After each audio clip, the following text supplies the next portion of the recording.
शिल्पी जी के आगमन हो गए, जोरदार आप सब ताली बजाएंगे।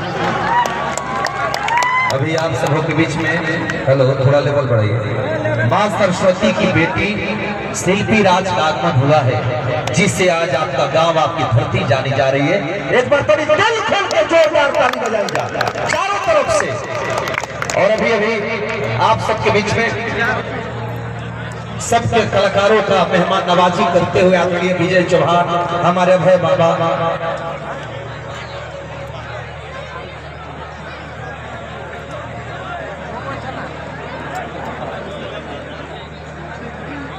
हेलो। अभी मैं निवेदन करूंगा, मंच पे कुछ हमारे भाई बैठे हैं, मैं चाहूंगा कि कुछ लोग मंच पर से खड़े होकर, क्योंकि मंच पे वजन ज्यादा है और कलाकार को छोड़ के जो भी हमारे आगंतुक गार्जियन हैं, आगे चेयर पीछे हम लोग लगवाए हैं, तो आप लोग प्लीज कुर्सी पे चले जाइए भैया। क्योंकि शिल्पी राज से मोहब्बत करने वाले सभी मंच पे बैठे मैं जानता हूँ। तो एक बार मैं निवेदन करूंगा, उस बेटी को आशीर्वाद दीजिए और आगे कुर्सी लगा है, तो आप सब कलाकार को छोड़ के प्लीज कुर्सी पे। हम इतना अच्छे विजय भैया व्यवस्था किए, विजय चौहान अभय बाबा की अगुवाई में इतनी अच्छी व्यवस्था जहाँ है, आप लोग कुर्सी पे चले जाइए भैया प्लीज। और कुछ और आज के जो हमारे प्रिय भाई यूट्यूबर,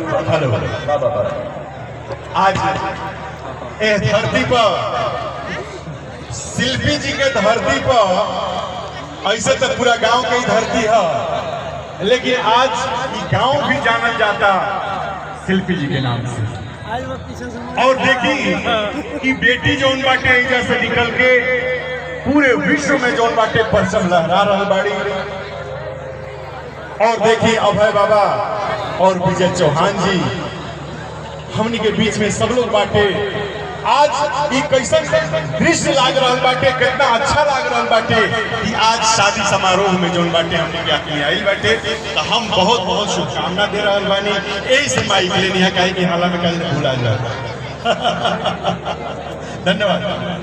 आनंद मोहन बाबा, अगर हिंदुस्तान में अगर बॉलीवुड को घमंड होगा कि हमारे पास अमिताभ बच्चन है, अगर हमारे क्रिकेट को घमंड होगा कि हमारे पास सचिन तेंदुलकर है, तो हमारे भोजपुरी को भी घमंड है कि हमारे पास शिल्पी राज जैसी सुंदर बेटी है। एक बार जोरदार ताली बजाकर सम्मान दीजिए इस मां सरस्वती की पुत्री को। और आइए सम्मान समारोह के कार्यक्रम में